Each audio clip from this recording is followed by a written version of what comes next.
ನಮಸ್ತೆ news Karnataka one ಟಿವಿಗೆ ಸ್ವಾಗತ. ಈ ದಿನದ ದೇವನಹಳ್ಳಿ ತಾಲೂಕಿನ ಗೋಕೆರೆ ಕೆರೆ ಹಂಗಳ ಪಕ್ಕದಲ್ಲಿರುವಂತಹ ತೇಜಸ್ ಮೊರಲ್ ಫಿಶ್ ಫಾರ್ಮ್ನಲ್ಲಿ ಇಂದು ಬೆಂಗಳೂರು ಗ್ರಾಮಾಂತರ ಜಿಲ್ಲಾ ಪಂಚಾಯತ್ ಮೀನುಗಾರಿಕೆ ಇಲಾಖಾಧಿಕಾರಿಗಳು ಹಾಗೂ ದೇವನಹಳ್ಳಿ ತಾಲೂಕು ಪಂಚಾಯಿತಿ ಕಚೇರಿಯಲ್ಲಿರುವಂತಹ ತಿಲಾಪಿಯಾ ಮೀನು ಇಲಾಖೆಯ ಸಿಇಒ ಮೀನಾಕ್ಷಿರವರ ನೇತೃತ್ವದಲ್ಲಿ ದಿನಾಂಕ 10/7/2026 ಶುಕ್ರವಾರದಂದು ಮೀನು ಕೃಷಿಕರ ದಿನಾಚರಣೆಯನ್ನ ಅಲಂಕಾರಿಕ ಮೀನುಗಳನ್ನ ಅಕ್ವೇರಿಯಂನಲ್ಲಿ ಬಿಡೋ ಮೂಲಕ ಚಾಲನೆ ನೀಡಿದ ಸುದ್ದಿ ನಿಮ್ಮ ನ್ಯೂಸ್ ಕರ್ನಾಟಕ ಒನ್ ಟಿವಿಯಲ್ಲಿ ವೀಕ್ಷಿಸಿ. ಪ್ರತಿ ವರ್ಷ ಜುಲೈ 10ರಂದು ರಾಷ್ಟ್ರೀಯ ಮೀನುಗಾರರ ದಿನವನ್ನ ಆಚರಿಸಲಾಗುತ್ತದೆ. ಪ್ರಸಿದ್ಧ ವಿಜ್ಞಾನಿಗಳಾದಂತಹ ಡಾಕ್ಟರ್ ಕೆಎಚ್ ಅಲಿಖುನಿ ಮತ್ತು ಡಾಕ್ಟರ್ ಎಚ್ಎಲ್ ಚೌಧರಿ ಅವರು 1957ರ ಜುಲೈ 10ರಂದು ದೇಶದಲ್ಲೇ ಮೊದಲ ಬಾರಿಗೆ ಮೀನುಗಳಲ್ಲಿ ಕೃತಕ ಸಂತಾನೋತ್ಪತ್ತಿ ತಂತ್ರಜ್ಞಾನವನ್ನ ಯಶಸ್ವಿಯಾಗಿ ಪ್ರದರ್ಶಿಸಿದರು. ಈ ಐತಿಹಾಸಿಕ ಸಾಧನೆಯ ನೆನಪಿಗಾಗಿ ಮತ್ತು ಮೀನುಗಾರರ ಕೊಡುಗೆಯನ್ನ ಗೌರವಿಸಲು ಈ ದಿನವನ್ನ ಆಚರಿಸಲಾಗುತ್ತದೆ. ಈ ದಿನದ ಆಚರಣೆಯ ಪ್ರಮುಖ ಕಾರಣಗಳು ಮತ್ತು ಮಹತ್ವ. ವೈಜ್ಞಾನಿಕ ಸಾಧನೆ. 1957ರ ಜುಲೈ 10ರಂದು ಈ ಇಬ್ಬರೂ ವಿಜ್ಞಾನಿಗಳು ಭಾರತೀಯ ಪ್ರಮುಖ ಕಾರ್ಪ್ ಮೀನುಗಳಲ್ಲಿ ಹೈಪೋಫೈಸೇಷನ್ ಎಂಬ ಕೃತಕ ಸಂತಾನೋತ್ಪತ್ತಿ ವಿಧಾನವನ್ನು ಕಂಡುಹಿಡಿದರು. ಇದು ಭಾರತದ ಜಲಕೃಷಿ ರಂಗದಲ್ಲಿ ಕ್ರಾಂತಿಯನ್ನ ಸೃಷ್ಟಿಸಿತು ಅಂತಲೇ ಹೇಳಬಹುದು. ಇನ್ನು ಭಾರತೀಯ ಪ್ರಮುಖ ಕಾರ್ಪ್ ಮೀನುಗಳಲ್ಲಿ ಯಶಸ್ವಿಯಾಗಿ ಕೃತಕ ಸಂತಾನೋತ್ಪತ್ತಿಯನ್ನ ನಡೆಸಿದ್ರು.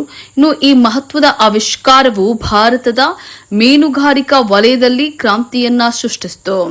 ಇನ್ನು ಇದರ ಉದ್ದೇಶ ದೇಶದ ಆಹಾರ ಭದ್ರತೆಗೆ ಕೊಡುಗೆ ನೀಡುತ್ತಾ ಇರುವಂತಹ ಮತ್ತು ಗ್ರಾಮೀಣ ಉದ್ಯೋಗ ಸೃಷ್ಟಿಸುತ್ತಾ ಇರುವಂತಹ ಮೀನುಗಾರರು, ವಿಜ್ಞಾನಿಗಳು ಹಾಗೂ ಮೀನು ಕೃಷಿಕರ ಶ್ರಮವನ್ನು ಗೌರವಿಸುವುದು ಮತ್ತು ಪ್ರೋತ್ಸಾಹಿಸುವುದು ಈ ದಿನದ ಮುಖ್ಯ ಉದ್ದೇಶವಾಗಿದೆ. ಮೀನು ಕೃಷಿಯ ಮಹತ್ವ.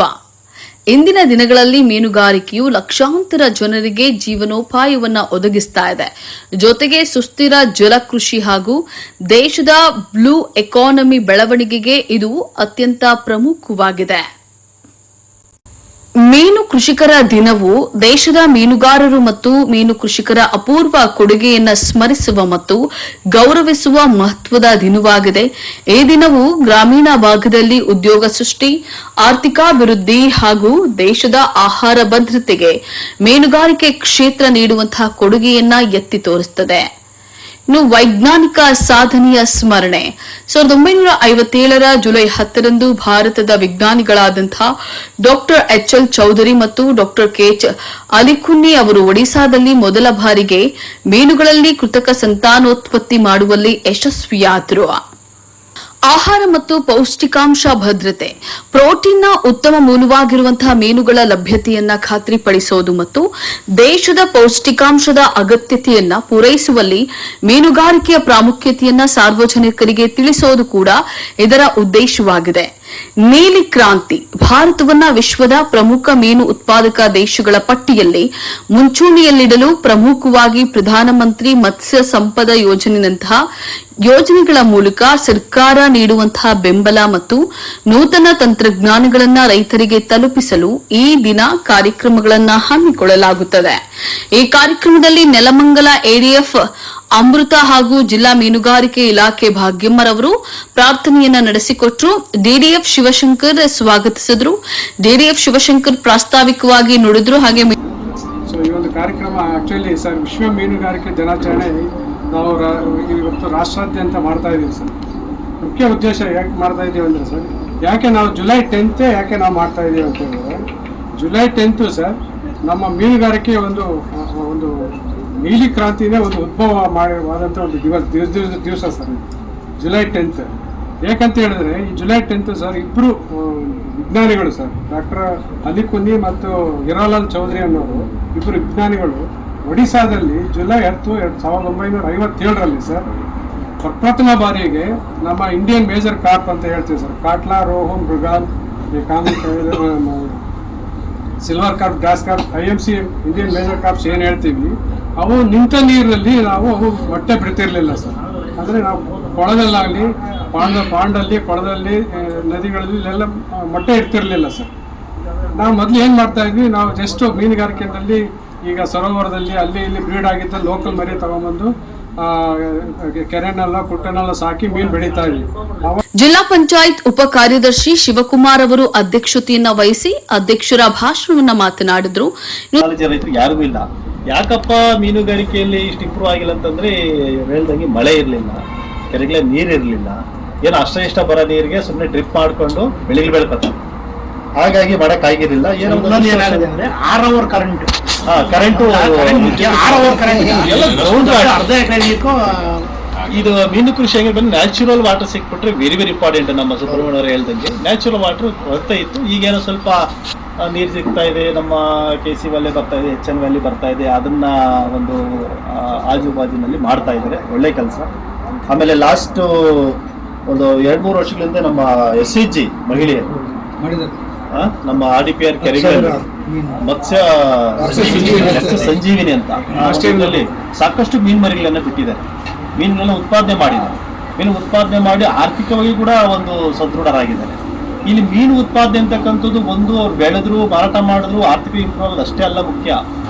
ಇಲ್ಲಿ ಸಾಮಾನ್ಯವಾಗಿ ನೋಡಿ, ಯಾವುದೇ ಒಂದು ದೇಶ ಅಭಿವೃದ್ಧಿ ಆಗಿದೆ ಅಂತಂದ್ರೆ ಆ ದೇಶಕ್ಕೆ ಕಡಲ ಕಿನಾರೆ ಇರ್ತದೆ. ಅಂದ್ರೆ ಏನು, ಕೋಸ್ಟಲ್ ಇರ್ತದೆ. ಕೋಸ್ಟಲ್ ಇದ್ದಿತ್ತು ಅಂತಂದ್ರೆ ಆ ದೇಶಕ್ಕೆ ಅರ್ಧ ಆರ್ಥಿಕ ಸಂಪನ್ಮೂಲ ಅವರಿಗೆ ಮೀನುಗಾರಿಕೆ, ಬಂದರು, ಒಳನಾಡು, ಜಲ ಸಾರಿಗೆಯಲ್ಲೇ ಬಂದ್ಬಿಟ್ಟಿರ್ತಾ ಇದೆ. ಹಾಗಾಗಿ ಮೀನುಗಾರಿಕೆ ಅಂತಕ್ಕಂಥ ಅಷ್ಟೊಂದು ಆರ್ಥಿಕವಾಗಿ ಒಂದಲ್ಲ. ಇನ್ನು ನಾವ್ ಹೆಂಗೆ ಇದು ಹಾಲು ಉತ್ಪಾದನೆ ಮಾಡಿದ್ರೆ ಸುಮಾರು ಜನ ಜೀವನ ಮಾಡ್ತಾರೆ, ಹಾಗೆ ಮೀನುಗಾರಿಕೆ ಮಾಡೋದ್ರಿಂದ ಸಾಕಷ್ಟು ಜನ ಅದರಿಂದ ಜೀವನ ಮಾಡ್ತಾರೆ. ಕೆಲವರು ಒಣ ಮೀನನ್ನ ಮಾಡ್ತಾ ಇರ್ತಾರೆ, ಕೆಲವರಿಗೆ ಮೀನು ಮಾರಾಟ ಮಾಡ್ತಾ ಇರ್ತಾರೆ. ಅದರಿಂದ ಹೋಟೆಲ್ ಉದ್ದಿಮೆ ಬೆಳೀತೈತೆ. ಅದಕ್ಕಿಂತ ಮುಖ್ಯವಾಗಿ ನಮ್ಮ ಇವರು ಹೇಳ್ತಾ ಇದ್ರು, ನ್ಯೂಟ್ರಿಷನ್ ಮಕ್ಕಳಿಗೆ ಏನು ಒಮೆಗಾ 3 ಅಲ್ವಾ, ಫ್ಯಾಟಿ ಆಸಿಡ್, ಈ ಕೊಬ್ಬಿನಾಮ್ಲಗಳು ಅಂತ ಕರೀತಾರೆ. ಆ ಫ್ಯಾಟಿ ಆಸಿಡ್ ಅನ್ನ ಮಕ್ಕಳಿಗೆ ಜಾಸ್ತಿ ಸಿಕ್ಕಿದ್ರೆ, ನಮ್ಮ ಜನರಿಗೆ ಸಿಕ್ಕಿದ್ರೆ ಬ್ರೈನ್ ಚುರುಕಾಗ್ತದೆ. ಉತ್ತಮ ಪ್ರೋಟೀನ್ ಇದೆ. ಮತ್ತು ಯಾವ ಫುಡ್ ಕೂಡ ಇಂಡೈಜೆಷನ್ ಆಗ್ಬೋದು, ಮತ್ತೆ ಮೀನು ಮಾತ್ರ ಇಂಡೈಜೆಷನ್ ಆಗೋದಿಲ್ಲ, ಅಜೀರ್ಣ. ತೇಜಸ್ ಮೊರಲ್ ಫಿಶ್ ಫಾರ್ಮ್ ಮಾಲೀಕರು, ಪ್ರಗತಿಪರ ಮೀನು ಕೃಷಿಕರಾದಂತಹ ತೇಜಸ್ ಅವರು ಮೀನು ಸಾಕಾಣಿಕೆಯ ಬಗ್ಗೆ ಅನುಭವವನ್ನ ಹಂಚಿಕೊಂಡು ಮಾತನಾಡಿದ್ರು. ತೇಜಸ್ ಈ ಮುರಲ್ ಫಾರ್ಮ್ ಅನ್ನ 3 ಎಕರೆ ಪ್ರದೇಶದಲ್ಲಿ ಮಾಡಲಾಗಿದೆ. 3 ಎಕರೆ ಪ್ರದೇಶದಲ್ಲಿ ನಾವು ಅದನ್ನ 6 ಅರ್ಧ ಎಕರೆ ಅಥವಾ 20 ಗುಂಟೆ ಪಾಂಡ್ ಆಗಿ ಡಿವೈಡ್ ಮಾಡಿದ್ವಿ. ಪ್ರತಿಯೊಂದು ಪಾಂಡಲ್ಲೂ ಸರ್ ಹೇಳ್ದಂಗೆ 10,000 ಮೀನು ಮರಿಗಳನ್ನು ಬಿಟ್ಟು ಅದನ್ನ 8 ತಿಂಗಳು ಮೇವಾಕಿ ಬೆಳೆದು 1 kg ಗಾತ್ರ ಬಂದಿದ ತಕ್ಷಣ ಅದನ್ನ ಹಾರ್ವೆಸ್ಟ್ ಮಾಡೋ ಪದ್ಧತಿ ಇಟ್ಕೊಂಡಿದ್ದೀವಿ. ಸೊ ಪ್ರತಿಯೊಂದು ಪಾಂಡಲ್ಲೂ ಇನ್ನೊಂದು ಪಾಂಡ್ಗೂ 1 ಮಂತ್ ಗ್ಯಾಪ್ ಇರೋದ್ರಿಂದ ನಮಗೆ ಒಂದು ಪಾಂಡ್ ಬಂದು ಹಾರ್ವೆಸ್ಟ್ ಮಾಡಿದ ತಕ್ಷಣ 1 ತಿಂಗಳು ಬಿಟ್ಟು ಇನ್ನೊಂದು ಪಾಂಡ್ ಹಾರ್ವೆಸ್ಟ್ ಆಗ್ತಾ ಬರ್ತದೆ. ಸೊ ಒಟ್ಟಾಗಿ ನೀವು ಮರಿ ಬಿಟ್ರೆ ಏನಿಲ್ಲ ಅಂದ್ರೂ 70 ರಿಂದ 80 ಲಕ್ಷ ರೂಪಾಯಿ ಫೀಡ್ಗೆ ಇನ್ವೆಸ್ಟ್ಮೆಂಟ್ ಬೇಕಾಗುತ್ತೆ. ಸೊ ನೀವು ಒಂದೊಂದು ಪಾಂಡ್ಗೂ 1 ಮಂತ್ ಗ್ಯಾಪ್ ಇರೋದ್ರಿಂದ ಅದು ಬಂದಿರೋ ರೆವಿನ್ಯೂ ಇಂದ ನೀವು ಅದನ್ನ ಮತ್ತೆ ಮೇವಿಗೋಸ್ಕರ ಇನ್ವೆಸ್ಟ್ ಮಾಡಿ ಮುಂದೆ ಹೋಗೋಂಥ ಸಾಧ್ಯತೆ ಇರ್ತದೆ. ಮತ್ತೆ ಇದು ಹೇಳ್ಬೇಕಂದ್ರೆ ಸ್ನೇಕ್ ಹೆಡ್ ಮುರಲ್ ಅಂತಾರೆ, ಇಲ್ಲ ಅಂದ್ರೆ ನೀವು ಕನ್ನಡದಲ್ಲಿ ಕುಚ್ ಮೀನ್ ಅನ್ನೋ ಹೆಸರಿದೆ. ತೆಲುಗಲ್ಲಿ ಕೊರಮೀನ್ ಅಂತಾರೆ, ಕೇರಳ ತಮಿಳುನಾಡು ಕಡೆ ಹೋದ್ರೆ ವಿರಲ್ ಮೀನ್ ಅಂತ ಹೆಸರು ಹೇಳೋದು ಇದೆ. ಹೆಚ್ಚಾಗಿ ಇದು ಬೇಡಿಕೆ ಇರೋದು ಈ ಮೀನಿಗೆ ನಮ್ಮ ಕರ್ನಾಟಕಕ್ಕಿಂತ ಹೆಚ್ಚಾಗಿ ಹೈದರಾಬಾದ್ ಮತ್ತು ತಮಿಳುನಾಡು ಮತ್ತು ಕೇರಳದಲ್ಲಿ ಇದೆ. ಸೊ ಏನಾಗಿದೆ ಅಂತಂದ್ರೆ ಇಲ್ಲಿ ಕರ್ನಾಟಕದಲ್ಲಿ ಬೆಳೆದ್ರೆ ನಮ್ಮ ರೈತರು ನಮಗೆ ಸರೌಂಡಿಂಗ್ ಸ್ಟೇಟ್ಸ್ ಅಲ್ಲೇ ಬೇಡಿಕೆ ಜಾಸ್ತಿ. ಮಹಾರಾಷ್ಟ್ರ ಆ ಕಡೆ ನಾರ್ತ್ ಇಂಡಿಯಲ್ಲಿ ಏನಂತ ಬೇಡಿಕೆ ಇಲ್ಲ. ಇಲ್ಲಿರೋ ಬೇಡಿಕೆ ನಮಗೆ ನಮ್ಮ ಸುತ್ತಮುತ್ತಲು ಇರೋ ಸ್ಟೇಟ್ಸ್ ಅಲ್ಲೇ ಇರೋದು. ಸೊ ಹಂಗಾಗಿ ಬೇಡಿಕೆ ಜಾಸ್ತಿ ಇದೆ ಇಲ್ಲಿ. ಏನಂದ್ರೆ ಇದು ವಿಶೇಷತೆ ಏನಂದ್ರೆ ಈ ಮೀನದ್ದು ನೀವು ಇದನ್ನ ಡೈರೆಕ್ಟ್ ಬದುಕಿರೋಂಗೆನೆ ನೀವು ಅದನ್ನ ಮಾರ್ಕೆಟ್ ಹೋಗಿ ಡೀಟೇಲ್ ಆಗೋವರೆಗೂ ಬದುಕಿಸಿ ಇದನ್ನ ಇಟ್ಕೋಬಹುದು. ಸೊ ಬದುಕಿರೋ ಮೀನಿಗೆ ನಿಮಗೆ ಬೆಂಗಳೂರಲ್ಲಿ 600 ರಿಂದ 700 ರೂಪಾಯಿ ಮಾರ್ತಾ ಇದ್ದಾರೆ ಹಾಕಿ. ಸೊ ನಮಗೆ ರೈತರಿಗೆ ಒಂದು 300 rupees, 250 to 300 rupees based on ನಿಮಗೆ ಸೈಜ್ ಎಲ್ಲಿ ಬೆಳೆದಿದ್ದೀರ ಅನ್ನೋದ್ರ ಮೇಲೆ ನಿಮಗೆ ರೇಟ್ ಕೊಡ್ತಾರೆ. ಹೊಸಕೋಟೆ ಮೀನು ಸಾಕಾಣಿಕೆದಾರ HS ನರೇಂದ್ರ ಬಾಬುರವರು ಸಹ ಮಾತನಾಡಿದ್ರು. ಹೌದು ಸರ್, ನನ್ನ ಹೆಸರು HS ನರೇಂದ್ರ ಬಾಬು ಅಂತ.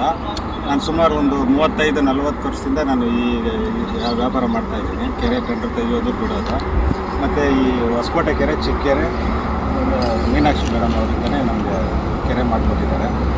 ಸುಮಾರು 27,92,000ಕ್ಕೆ ನಮಗಾಗಿದೆ. ಮರಿಯೆಲ್ಲ ಬಿಟ್ಟಿದ್ದೀರಿ, ಮತ್ತು ಈಗ ಅದನ್ನು ಹಿಡಿಯೋದಕ್ಕಿಂತ ಒಂದು 5-6 ತಿಂಗಳು ಹೋಗ್ಬೇಕು. ಎಲ್ಲ ತುಂಬ ಒಳ್ಳೆ ಸಹಾಯ ಮಾಡ್ತಾರೆ, ಎಲ್ಲ ಒಳ್ಳೆ ಥರ ಇದು ಮಾಡ್ತಾರೆ. ಬೂದಿಗೆರೆ ಕೃಷಿ ಇಲಾಖಾಧಿಕಾರಿ ಮೇಡಮ್ ರವರು ಮಾತನಾಡಿದ್ರು. ಕೆಲಸ ಮಾಡ್ತಾರೆ, ಜನಗಳ ಮಧ್ಯೆ ನಾವು ಓಡಾಡ್ತೀವಿ, ಅವ್ರಿಗೆ ಮಾಹಿತಿ ಕೊಡ್ತೀವಿ. ಸೊ 2 ವರ್ಷದ ಮುಂಚೆ ಮೇಡಮ್ ಅವರು, ರಮೇಶ್ ಮೇಡಮ್ ಅವರು ಮೀನುಗಾರಿಕೆ ತರಬೇತಿ ಕಾರ್ಯಕ್ರಮ ಕಟ್ಸ್ಕೊಂಡಿದ್ರು. ಒಳ್ಳೆ ಮಾಹಿತಿ ಸಿಕ್ಕಿದ್ವು. ನಾವು ಗ್ರೌಂಡ್ ಲೆವೆಲಲ್ಲಿ ಮಾಹಿತಿ ಕೊಡ್ತಾ ಇದ್ದೀವಿ. ಇದನ್ನು ಸಣ್ಣ ಪ್ರಮಾಣದಲ್ಲೇ ಮಾಡ್ಕೊಳ್ಳಿ, ದೊಡ್ಡ ಪ್ರಮಾಣದಲ್ಲಿ ಮಾಡೋದಕ್ಕೆ ಎಲ್ಲರೂ ಮಾಡೋಕ್ಕೆ ಸಾಧ್ಯ ಆಗೋಲ್ಲ. ಸಣ್ಣ ಪ್ರಮಾಣದಲ್ಲಾದರೂ ಮಾಡ್ಕೊಳ್ಳಿ ಅಂತ ಹೇಳ್ತಾ ಅವ್ರಿಗೆ ನಾವು ಮಾಹಿತಿ ನೀಡ್ತಾ ಇದ್ದೀವಿ. ಅದಕ್ಕಿಂತ ಅದು ಯಾರಾದರೂ ಆಗಿರಲಿ, ಅವ್ರೇನಾದ್ರು ನಾವು ಮುಂದುವರಿತೀವಿ, ನಮಗೆ ಸಪೋರ್ಟ್ ಬೇಕು ಅಂತಂದರೆ ಸೊ ಅವರು ತುಂಬ ಎಫರ್ಟ್ ಹಾಕಿ ತುಂಬ ಸಪೋರ್ಟ್ ಮಾಡ್ತಾರೆ. ಅದು ಬಡವರು ಅಂತನೂ ಅಲ್ಲ, ಅಂತ ಅವ್ರಿಗೆ ಆಸಕ್ತಿ ಇರಬೇಕು. ಆಸಕ್ತಿ ಇರೋಂಥ ಪರ್ಸನ್ ಸಿಕ್ಕಿದ್ರೆ ತುಂಬ ಸಪೋರ್ಟಿವ್, ತುಂಬ ಫ್ರೆಂಡ್ಲಿ ಕೂಡ. ಹಾಗೆ ಹೊಸಕೋಟೆ ತಾಲೂಕಿನ ಭಕ್ತರಹಳ್ಳಿ ಅದಿಮುತ್ತೂರವರು ಕೂಡ ಮಾತನಾಡಿದ್ರು. ಹೆಸರು ಆದಿಮೂರ್ತಿ ಅಂತ, ಹೊಸಕೋಟೆ ತಾಲೂಕು ಭಕ್ತರಹಳ್ಳಿ. ಮೀನಾಕ್ಷಿ ಮೇಡಮ್ ಕಡೆಯಿಂದ ನಮ್ಮ ಟೆಂಡರ್ ಕಡೆಯಿಂದ ಇದಾಯಿತು. ಅವ್ರು ತಗೊಂಡಿದ್ದು 8,02,000 ಆಗಿದೆ. ಆದಿಮೂರ್ತಿ ಅಂತ ನನ್ನ ಹೆಸರು, ಭಕ್ತರಹಳ್ಳಿ. ಬೆಂಗಳೂರು ಗ್ರಾಮಾಂತರ ಭಕ್ತರಹಳ್ಳಿ ಮಲ್ಸಂದ್ರ ಕೆರೆ ಟೆಂಡರ್ ಇರಬೇಕಾದ್ರೆ ಮೀನಾಕ್ಷಿ ಮೇಡಮ್ಮಿಂದ ಕಾರಣ ಅದು 8,02,000 ಆಗಿದೆ. ಈಗ 5 ಲಕ್ಷ ಮರಿ ಬಿಟ್ಟಿದ್ದೀವಿ. ಈಗ ಹಿಡಿಯೋದಕ್ಕೆ ಸ್ಟಾರ್ಟ್ ಮಾಡಿದ್ವಿ ಹಳೆ ಮೀನು. ಈಗ ಹೊಸದಾಗಿ ಸ್ಟಾರ್ಟ್ ಮಾಡ್ಬೇಕಂದ್ರೆ ಈಗ ಬಿಟ್ಟಿರೋ ಮೀನು ಇನ್ನು 8 ತಿಂಗಳು ಇದಾಗೋದು. 8 ತಿಂಗಳ ಮೇಲೆ ಆ ಮೀನು ಸಾಕ್ಬೋದು. ಮೀನುಗಾರಿಕೆಯ ಚಟುವಟಿಕೆಗಳನ್ನ ಎಡಿಎಫ್ ಸುಬ್ರಹ್ಮಣ್ಯರವರು ಇಲಾಖೆ ಯೋಜನೆಗಳ ಬಗ್ಗೆ ಮಾಹಿತಿಯನ್ನ ನೀಡಿದ್ರು. ನೀರು ಹಾಳಾಗ್ತದೆ. ಈ ಮೀನ್ ಸಾಕೋದಾದ್ರೆ 10 ದಿವಸಕ್ಕೊಮ್ಮೆ 1 ಅಡಿ ನೀರನ್ನ ಆಚೆ ಬಿಡ್ಬೇಕು. ಆಚೆ ಬಿಟ್ಟು ಅಂದ್ರೆ ಪಾಪ ಅವ್ರ ಪಾಯಿಂಟ್ ಏನಂದ್ರೆ ಏನಾದ್ರೂ ಪರಿಹಾರ ಅಂತ ಕೊಡ್ಬೋದಲ್ವಾ? ಈಗ ಅದಕ್ಕೆ ಒಂದೇನೋ ಇನ್ಶೂರೆನ್ಸ್ ಏನೋ ಮಾಡ್ತಾರೆ, ಕ್ರಾಪ್ ಇನ್ಶೂರೆನ್ಸ್ ತರ ಮಾಡ್ತಿದ್ದಾರೆ. ಯಾಕೆ ನೀವು ಕ್ರಾಪ್ ಇನ್ಶೂರೆನ್ಸ್ ಎಷ್ಟು ಜನ ತಗೊಂಡಿದ್ದೀರಿ? ರೈತರು ನಾವು ಕಟ್ತಾ ಇದೀವಲ್ಲ, ಕೃಷಿ ಇಲಾಖೆಯಲ್ಲಿ ಕೊಟ್ಟಿದಾರ? ಅದೇನ್ ಗೊತ್ತಾ, ಮಾಡಿಸಿದ್ರು ಏನಾಗುತ್ತೆ ಗೊತ್ತಾ, ಒಂದು ಹೋಬಳಿಗೆ ಕಂತು ತಗೋತಾರೆ. ಹೋಬಳಿ ಎಲ್ಲ ಮಳೆ ಇಲ್ಲ ಅಂತ ಹೇಳಿದ್ರೆ ಕೊಡೋದು, ನಿಮ್ದು ಒಬ್ಬರದೇ ಇಲ್ಲ ಅಂತ ಕೊಡಲ್ಲ. ಬಿಡಕ್ಕಾಗೋದು ಎಷ್ಟು ಗೊತ್ತಾ? ಅರ್ಧ ಎಕರೆ ಪಾಂಡಿಗೆ ಸೈಂಟಿಫಿಕಲಿ ಬಿಡಕ್ಕಾಗೋದು ಬರೀ 2,000 ಮರಿ ಬಿಟ್ರೆ ಅದು ನಿಮ್ಗೆ ಬೆಳಿಲಿಕ್ಕೆ ತಗೊಳ್ಳೋದು 1 ವರ್ಷ. 2,000 ಮರಿ ಬಿಟ್ಟು 1 ವರ್ಷ ಬೆಳೆಸಿದ್ರೆ ನಿಮ್ಗೆ 1 kg ವರೆಗೂ ರೀಚ್ ಆಗ್ತದೆ. 1 ವರ್ಷ ಅಂತ ಹೇಳಿದ್ರೆ ನೀವು 1 ವರ್ಷ ಅದಕ್ಕೆ 2,000 ಮರಿಗೆ 1 ವರ್ಷ ಸಾಕಿದ್ರೆ ನೀವು ಬೆಳೆಯಕ್ಕಾಗದೆ 2 ಟನ್ ಗರಿಷ್ಠ ಆಗಲ್ಲ. ಗರಿಷ್ಠ ನೀವು ಚೆನ್ನಾಗಿ ತೆಳುವಾಗಿ ಬಿಟ್ಕೊಂಡು ಮಾಡಿದ್ರು 2 ಟನ್ ಬೆಳೆಯಕ್ಕಾಗುತ್ತೆ 1 ವರ್ಷದಲ್ಲಿ. ಬಟ್ ಮೊರಲ್ಸು ಬರೀ 6 ತಿಂಗಳಲ್ಲಿ ಈ ಅರ್ಧ ಎಕರೆ ಜಾಗದಲ್ಲಿ 8 ರಿಂದ 10 ಟನ್ ಬೆಳೆದಿದ್ದಾರೆ. ಸರ್, ನಮ್ಮ ಪ್ರಶ್ನೆ ಹೇಳಿ, ಈ ನೀರು ಎಷ್ಟು ವರ್ಷ ಇಡಬಹುದು? ಸರ್, ಇಲ್ಲಿ ಅದೇ ವಾಟರ್ ಎಕ್ಸ್ಚೇಂಜ್ ಬಗ್ಗೆ ಹೇಳ್ತೀನಿ. So from the beginning. So ಹಂಗಾಗಿ ಇದು ಹೆಚ್ಚು ಸ್ಟಾಕ್ ಮಾಡ್ಬಿಟ್ಟು ಜಾಸ್ತಿ ಬೆಳೀಲಿಕ್ಕೆ ಕಡಿಮೆ ಜಾಗದಲ್ಲಿ ಬೆಳಿಬೇಕಾಗೆ ಮತ್ತೆ ಪಟ್ಟು ನೀರು ಉತ್ಪಾದನೆ ಕಡಿಮೆ ಇತ್ತು ಸರ್ 1957ರಲ್ಲಿ. ಅವ್ರು ಏನ್ ಮಾಡಿದ್ರು, ಫಸ್ಟ್ ಟೈಮ್ ಪ್ರಥಮ ಬಾರಿಗೆ ಜುಲೈ 10, 1957ರಲ್ಲಿ ಸರ್, ಆ ಒಂದು ಇಂಡಿಯನ್ ಮೇಜರ್ ಕಾರ್ಪ್ ಏನು ಬ್ರೀಡ್ ಆಗ್ತಿರ್ಲಿಲ್ಲ, ಉತ್ಪಾದನೆ ಆಗ್ತಿರ್ಲಿಲ್ವಲ್ಲ, ಅವನ್ನ ಇಂಡಿವಿಜುವಲ್ ಬ್ರೀಡಿಂಗ್ ಅಂತ ಹೇಳ್ತಾರೆ. ಅಥವಾ ಓಟೆ ಹಾರ್ಮೋನ್ ಕಂಡಿಡ್ತಾರೆ ಸರ್. ಆ ಹಾರ್ಮೋನ್ ಪ್ರಥಮ ಬಾರಿಗೆ ಅವರು ಇಂಡಿವಿಜುವಲ್ ಬ್ರೀಡ್ ಮಾಡಿ ಮೀನನ್ನ ಆಚರಣೆ ಮಾಡಬೇಕು ಅಂದ್ಬಿಟ್ಟು ಇದು ಮಾಡ್ಕೊಡ್ತೀವಿ ಸರ್, ಎಲ್ಲ ಮಾಡಬೇಕು ಅಂತ ಹೇಳ್ಬಿಟ್ಟು ಇದು ಮಾಡ್ಕೊಡ್ತೀವಿ ಸರ್. ಹಾಗಾಗಿ ಈ ದಿವಸ ನಾವು ಇದ್ರ ವಿಶೇಷತೆ ಜುಲೈ 10 ಯಾಕೆ ಮಾಡ್ತೀವಿ ವಿಶೇಷ ಇದೆ ಸರ್. ಅದಷ್ಟೇ ಆ ಒಂದು ಕಾರ್ಯಕ್ರಮ ಮಾಡಲಿಲ್ಲ ಅಂತಿದ್ದಾರೆ ಸರ್. ಈಗ ನಮಗೆ ಜುಲೈ ಆ ಒಂದು ಮೀನು ಮರಿ ಉತ್ಪಾದನೆ ಗಣನೀಯವಾಗಿ ನಮ್ಗೆ ಆ ಥರ ಸಿಗ್ಲಿಲ್ಲ ಅಂದಿದ್ರೆ ನಾವು ಇವತ್ತು ನಾವೇನ್ ನೋಡ್ತಾ ಇದೀವಿ, ಲೈಫ್ ಫಿಶ್ ಇಲ್ಲೇ ನೋಡ್ತಾ ಇದೀವಿ. ಮತ್ತೆ ನಾವು ನೆಲಮಂಗಲ ಎಡಿಎಫ್ ಅಮೃತಾರವರು ಬೆಂಗಳೂರು ಗ್ರಾಮಾಂತರ ಜಿಲ್ಲಾ ಮೀನು ಉಪನಿರ್ದೇಶಕರ ಕಚೇರಿ ಮೀನುಗಾರಿಕೆ ಹಿರಿಯ ಮೇಲ್ವಿಚಾರಕರಾದಂತಹ ರಂಗಸ್ವಾಮಿ ಕಾರ್ಯಕ್ರಮವನ್ನ ನಿರೂಪಿಸಿದ್ರು. ಇದೇ ಸಂದರ್ಭದಲ್ಲಿ ದೇವನಹಳ್ಳಿ ತಾಲೂಕು ಪಂಚಾಯಿತಿ ಕಚೇರಿಯಲ್ಲಿರುವಂತಹ ತಿಲಾಪಿಯಾ ಮೀನು ಇಲಾಖೆಯ ಸಿಇಒ ಮೀನಾಕ್ಷಿರವರನ್ನ ಸನ್ಮಾನಿಸಿ ಗೌರವಿಸಲಾಯಿತು. ಸಿಪಿಡಿ ರಾಮಕೃಷ್ಣಯ್ಯರವರು ಹಾಗೂ ಬೆಂಗಳೂರು ಗ್ರಾಮಾಂತರ ಜಿಲ್ಲಾ ಪಿಡಿಒ ವಿಠಲ್ ಕಾವಳೆರವರುಗಳು ಮಾತನಾಡಿದರು.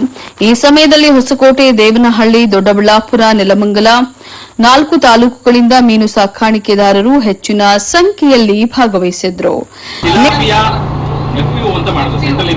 ಮಾಡಬೇಕು ಅಂತ ಹೇಳಿ ನಮ್ಮ ಗ್ರಾಮಾಂತರ ಜಿಲ್ಲೆಯಲ್ಲಿ FPO ಮಾಡ್ಕೊಂಡಿದ್ದಾರೆ. ಅದಕ್ಕೆ ನಮ್ಮ ಸಿಇಒ 3 ವರ್ಷದಿಂದ ಅವರು ಸಿಇಒ ಕೆಲಸ ಮಾಡ್ತಿದ್ದಾರೆ. ಸುಮಾರು ನಮ್ಮ ಜಿಲ್ಲೆಯಾದ್ಯಂತ ಸರ್ ಎಂಟೈರ್ ಜಿಲ್ಲೆಯಲ್ಲಿ 150ರಿಂದ 180 ಜನ ಫಾರ್ಮರ್ಸ್ ಎನ್ರೋಲ್ ಮಾಡಿಸ್ಕೊಂಡು ಈಗ ಆಕ್ಚುಲಿ ಅಂದ್ರೆ ನೆಕ್ಸ್ಟ್ ಲೆವೆಲ್ಗೆ ಇವ್ರು CS ಜೊತೆ ಮೀಟಿಂಗ್ ಆಗೋದಿದೆ ಇವ್ರಿಗೆ. ಲಾಸ್ಟ್ ಟೈಮ್ ನಮ್ಮ ಯಾವ್ದು ಮಾತು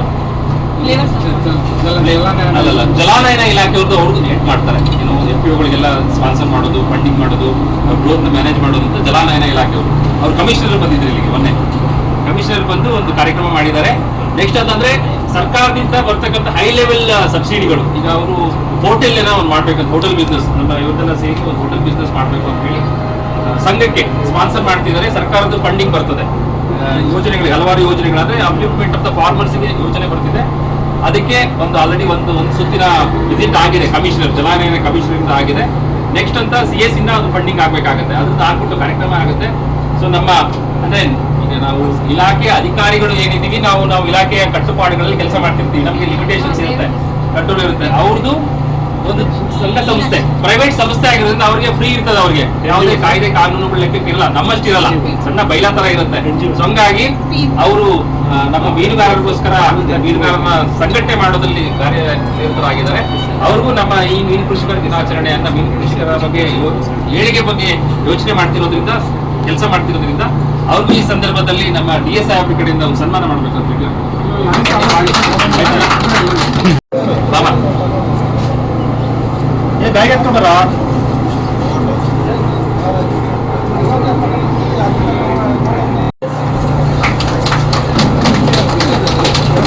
ಸೊ ನೀವೇನಾದ್ರೂ ಇದು ಬೇಕು ಅಂದ್ರೆ ಜನ ಬೇಕು ಅಂದ್ರೆ ಫೀಲ್ಡ್ ಆರ್ಗನೈಸ್ ಅಂದ್ರೆ 150-200 ಜನದ್ದು ಕಾಂಟ್ಯಾಕ್ಟ್ ಇದೆ ಅಲ್ಲ.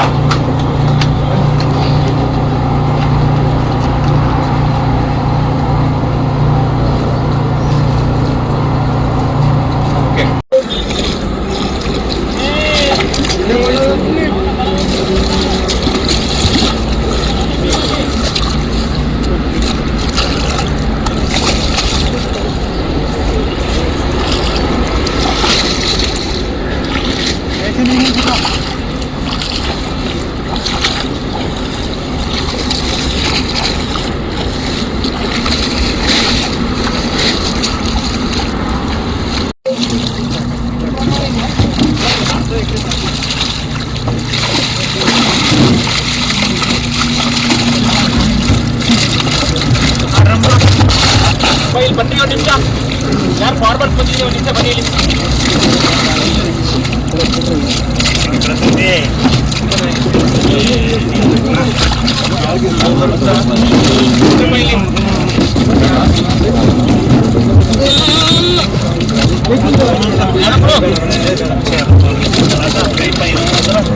ಬನ್ನಿ ಮೀನ್ ನೋಡ್ಕೊಂಡು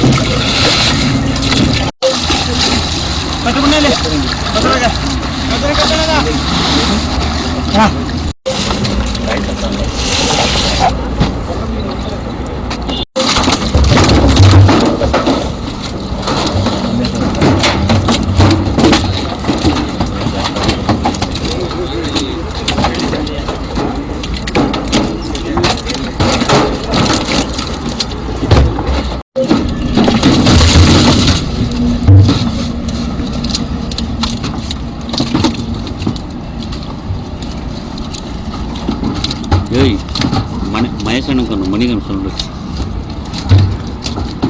போட்டோ பிடிச்சின்னு போ.